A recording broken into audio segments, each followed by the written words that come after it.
Good morning, everyone. Thank you for joining us this morning for our announcement. I want to acknowledge that I'm joining you from Treaty 6 territory in the traditional lands of the Métis. And my name is Samantha Becotte, and I'm honored to be the president of the Saskatchewan Teachers Federation. So this morning, we provided notice that next week, from Monday to Thursday, we would have 4 days of province-wide withdrawal of extracurricular activities. As well, on Monday, that we would be having a rotating withdrawal of noon hours supervision. Earlier this week, we attended the budget presentation in Regina, and we appreciate that the Minister of Education accepted our offer to have a conversation and look at possible solutions and paths forward for the ongoing dispute around provincial collective bargaining with teachers here in Saskatchewan. Both parties agreed to take items from that meeting back for consideration, and we are cautiously optimistic that we can find a resolution relatively quickly to ensure that students are in their classrooms, learning with the supports that they deserve, and enjoying all of the other opportunities in the school community. So thank you for joining us this morning. I'd be happy to take any questions that people have. Laura.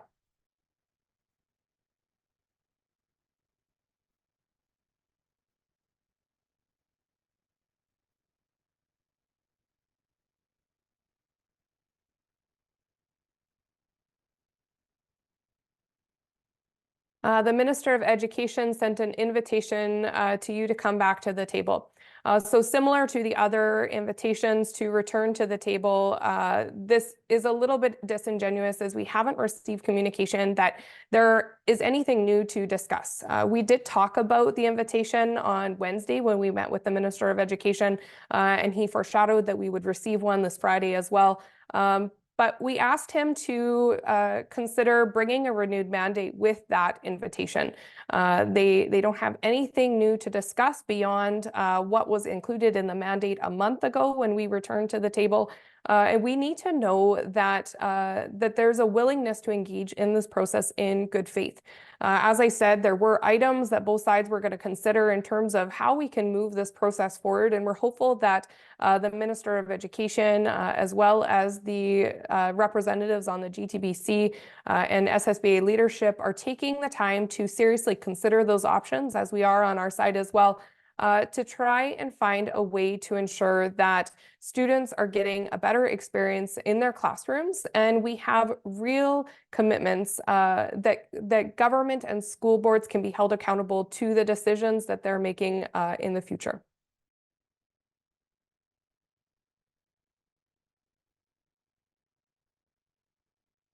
Alexander? Hi there. Samantha, the finance minister told us yesterday that she doesn't know exactly why or what the demands from the STF are. I guess, have you discussed with the province or provided the province with specific numbers on what you want to see in terms of class size or in terms of class complexity? Absolutely. Those items were all presented in detail at the bargaining table. Whether the representatives on the GTBC took that information and shared it with the Minister of Education, and then further from the Minister of Education to the Minister of Finance. I don't know what their process is in terms of communication, but that would be a great question to ask people who sit on the GTBC, either the president of the SSBA or representatives from the government or the chair, or further to that, the Minister of Education. It is their responsibility to communicate with the individuals that are making decisions on their side. We can't do it with all of them because they don't sit at the table with us. But we have shared those things, and we've shared it a little bit publicly in terms of what our opening proposal was, and setting a minimum standard for education across the province. We understand that there are concerns about how that could look in Saskatchewan. I know that government is focusing on the example within BCTF and the challenges that might come with that in some areas of our province. And we've said we recognize Saskatchewan is diverse, and we want to find a solution that works for all areas of Saskatchewan. I have heard concerns from teachers as well that have said, I work in rural Saskatchewan. I have a multi-curricular class where I'm teaching 3 different curriculum at one time, but my class is relatively small when you think of some of the other classes across the province. And they're concerned that their classes are going to increase in size or that they're going to have another grade added to their class. And we don't want to see that either. So we've also talked about other solutions, like taking the multi-year funding agreement that they've offered with SSBA, ensuring that those funds are there for the long term, as well as indexed with inflation and enrollment growth, to ensure that all students who are coming into our schools can continue to get improved supports in their classroom. We want to find solutions, and we expressed that very clearly to the minister on Wednesday, as well as I've done that through our conversations in the past. And we're hopeful that that there's a renewed commitment to working together to find these solutions going forward. A quick follow-up. I guess what are your specific demands or what are the numbers that you've provided to the bargaining committee? Well, we have opened up our bargaining process, and it has been a lot more transparent than it has in the past. But typically, the items that we take to the bargaining table aren't part of public discourse. It is not, while we provide transparency to the bargaining process, we don't typically announce all of our proposals. And where we were at the beginning, I don't know if the numbers that we presented at the beginning of the proposal or at the beginning of the bargaining process would necessarily be relevant right now. Where we are right now is wanting to find solutions that ensure that students are going to get the supports that they need. It doesn't have to be those ratios. It can be a process that ensures funding is provided to school divisions, and school divisions are consulting with teachers to ensure that they have a clear understanding of what the challenges are in classrooms within their local school division. And then having local school divisions make the decision, but be transparent, open about those decisions so that they can be held accountable. We want to know that the funds that are being provided to support students are actually going to providing additional supports for students, not retiring debt or capital projects or hiring additional administrative staff. One final question for me. Why do you think that the finance minister is saying things like, we don't know what the STF wants, or we're not clear on what they want in terms of numbers? Why do you think she's saying that if, as you've said, you have provided numbers to the government bargaining committee? That's a great question to ask her, why she would be saying that. Like I said, this is the Minister of Finance isn't typically directly involved within the bargaining process, although they would have be involved within the GTBC's process and ensuring that whatever is agreed to at the table is able to fit within the financial constraints of government and the provincial budget, but they're not typically working directly with the STF, or there's not typically direct communication. We actually have in the past offered to make a presentation to Treasury Board to provide them with a better understanding about the challenges that students and teachers face within classrooms across the province, and the real need for improved investment in students and in supports for learning. Thank you. Thank you. And sorry, my screen got mixed up. So sorry, I know that Derek and Keenan were before, but I'll go to Derek. Hi, good morning. Thanks for taking the questions here. The first one I have, I know this is a few months away, but I'm curious if you believe that if sanctions continue, it will affect graduation ceremonies. It could. And I mean, we don't want to impact any of the experiences that students are having in schools, whether it is learning within the classroom, and we've seen several days of strike, more than we have ever experienced within Saskatchewan context. But we also love those experiences that students get to have to participate in activities outside of the classroom within the school community still. Whether it is extracurriculars or it is graduation. Teachers love celebrating those things with their students, and we don't want to see them impacted, but we need to see that students in the long run are going to be supported in their classrooms. That is the core of our business, is providing a high quality education to the students here in Saskatchewan. And despite teachers' best efforts, they have been working to fill that $400 million gap that has been created through a decade of decisions by this government. We can no longer continue to do that. It is becoming too overwhelming with too many students in the classrooms and more students who have intensive needs. Teachers can't be everything to everyone, and we want to ensure that our core work of providing that high quality education is supported, and that we have the ability to do that for every student in our classroom. Okay, and building on those experiences, like you mentioned, we heard a lot of, I guess, kind of outrage and that from students and parents in regards to the cancellation of Hoopla. We heard more outrage about that than we did about kind of not attending class and the education side of it. Is that concerning at all, that there seems to be more of a criticism towards no extracurriculars and not to addressing quality in education? Absolutely. And I think that that goes to show the efforts that teachers have taken to fill the gaps. I think that we have really tried to make, I don't know, make it possible to provide that high quality education. I think that through the conversations that we've been having with the public over the course of this year, parents and members of the public didn't have a real understanding about the realities of challenges that students and teachers face in classrooms today. And unfortunately, like I said, this is a decade where we have been talking about underfunding in education. So those students in high school who are losing out or who are missing out on some of those extracurricular activities, specifically the conversation around Hoopla, they've only ever experienced a decline in education, but that's really their norm. Like I said, that's all that they've experienced. And so even students who are in grade 6, we started bringing classroom complexity to the bargaining table when they were in kindergarten. And so that the kind of standard of underfunding and underservicing in education is really a norm for so many people in public education. And there's a lack of understanding of what it could be and what it should be.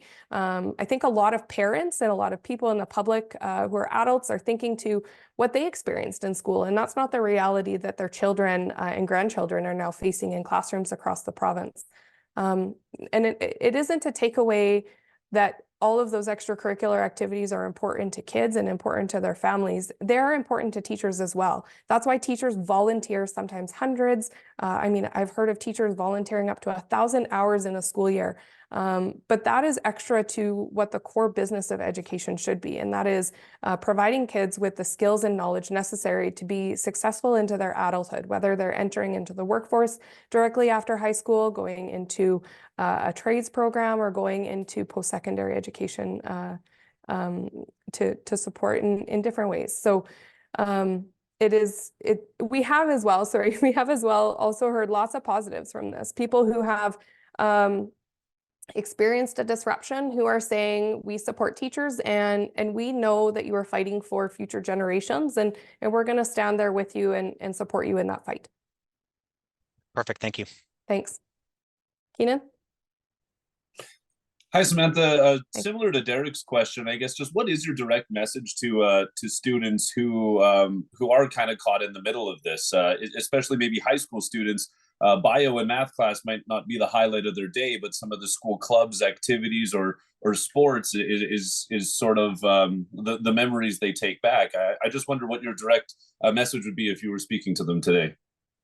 I would say that I'm sorry that we have come to this point. Teachers have been working very hard to avoid any sanction action. We went to the table in May of last year, which is earlier than we typically do in the process. We were able to get the government to agree to negotiate over the summer.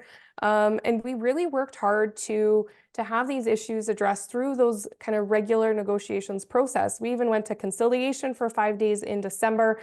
We worked to make sure that process concluded relatively quickly so that we could find solutions. We are working very hard and doing everything that we can to avoid further disruption to those extra opportunities as well as their learning. But we need to know that there's going to be meaningful commitments for students in the future. And it's unfortunate that it's come to this point. I wish it was addressed last round of bargaining, but we have a global pandemic that interrupted that possibility a little bit. And then as well, like I said, we brought it forward in the bargaining round prior to that. Government continues to try and kick this issue down the road. Like I said, I'm cautiously optimistic that the Minister of Education is considering some of the options that that were discussed on Wednesday, as well as, like I said, we're considering options of how we can move this forward. But we need real commitments to know that their experience in the classroom is going to improve. Because if teachers can't do that work, and if they're overwhelmed and burning out through that work, we're going to have fewer and fewer teachers who are volunteering for those extra opportunities as well. And I just wonder, you mentioned how this is all extra work that's sort of outside of what you guys are supposed to be doing. I wonder if this just provides maybe an opportunity for parents and students to get a little creative to make sure that some of these things that are important to them can still happen, maybe just without the facilitation and support of teachers. I mean, it could for sure. And I know that there have been conversations about how that could occur.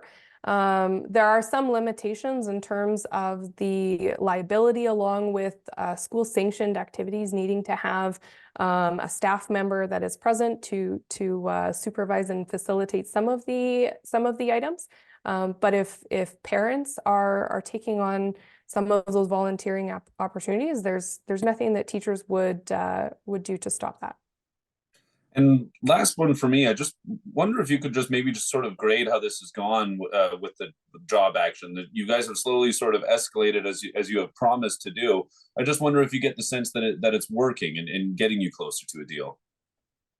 I do think so. As I said, we were able to have a conversation with the Minister of Education on Wednesday. He agreed to have a discussion following the budget presentation, and I do think that there was or there is going to be a real consideration of some of the things that we discussed.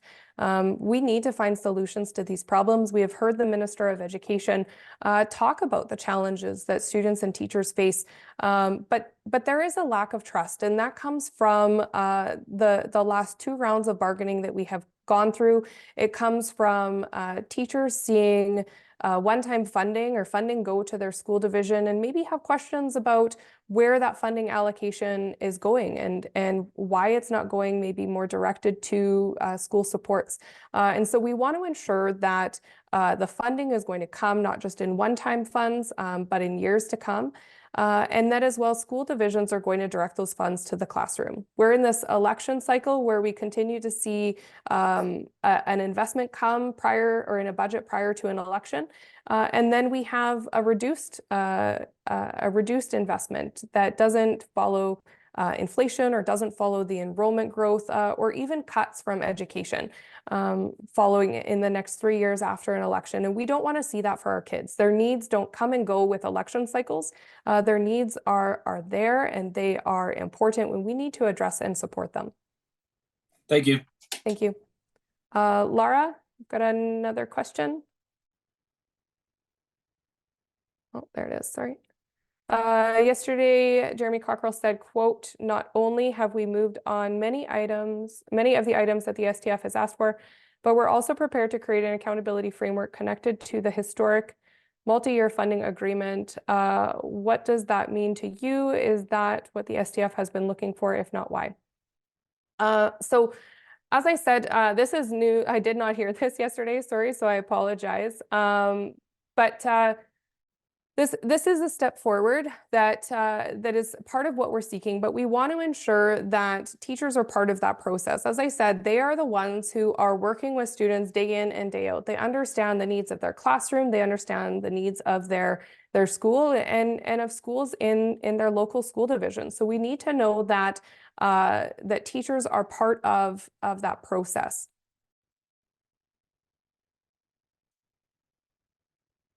And Alexander? Yeah, I have another question. Sorry. I guess, can you tell us how far away is the STF and the province from getting back to the bargaining table? I guess, are you farther away now than ever, or what is the state of things right at this moment? So like I said, I think that we are pretty close on many of the items that are being discussed through negotiations. The biggest one is around classroom complexity. Teachers need to know that in the long term, the funding is going to be there and that there's going to be accountability around the decision making. As I've just heard, it does look like there is a willingness to consider that and create a framework for that. But like I said, we need to know that teachers are part of that process and that there isn't an escape clause from that. We need to know that all parties will agree to whatever the framework is, because we have also seen in the past government arbitrarily change the rules or change the regulations without any consultation of those changes or those decisions. So we need to have real meaningful commitments where a party can't unilaterally cancel or terminate an agreement. Thank you. You're welcome. And so, sorry, there was a follow-up from Laura as well. Just to be clear, the minister did not communicate that to you. So there was a commitment to consider that as part of our discussion. It was something that we put forward, but we were very clear that it needs to include teachers and teacher consultation within the decision-making process, as well as within the accountability on the decisions that are being made. And I see that he's just issued a statement saying that. So it's always so fun when these things are happening in real time. I don't know if you guys think this is fun, but this is all new to me right now. Sorry, Laura.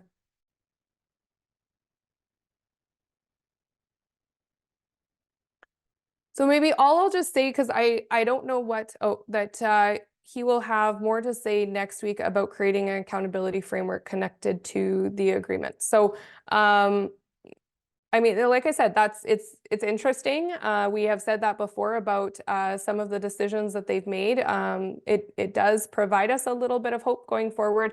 But as I said, whatever is created within this, teachers need to be a part of that process.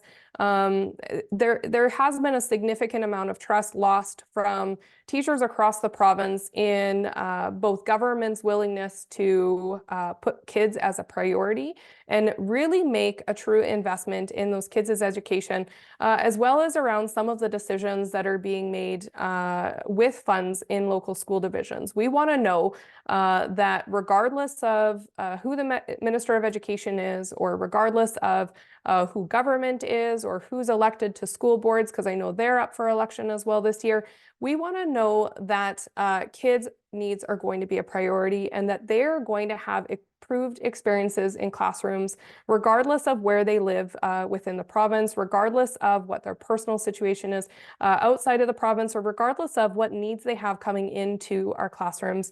We are fighting to know that students are going to be supported in their education and that we'll have the supports as well to deliver that high quality education that every child in Saskatchewan deserves.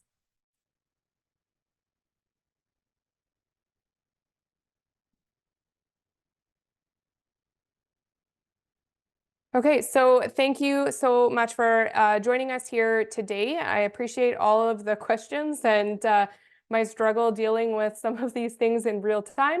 But looking forward to further conversations, whether it is with the Minister of Education directly or whether it is back at the bargaining table. We are hopeful that there is a way for us to move forward and find a solution that works not just for teachers, but for government and school boards. And most importantly, that there is a decision that is in the best interest of our children, and not just children this year, but in children over the next generation. We want to know that their experience in schools is the best it can be to set them up for success for the future. So thank you so much for joining us.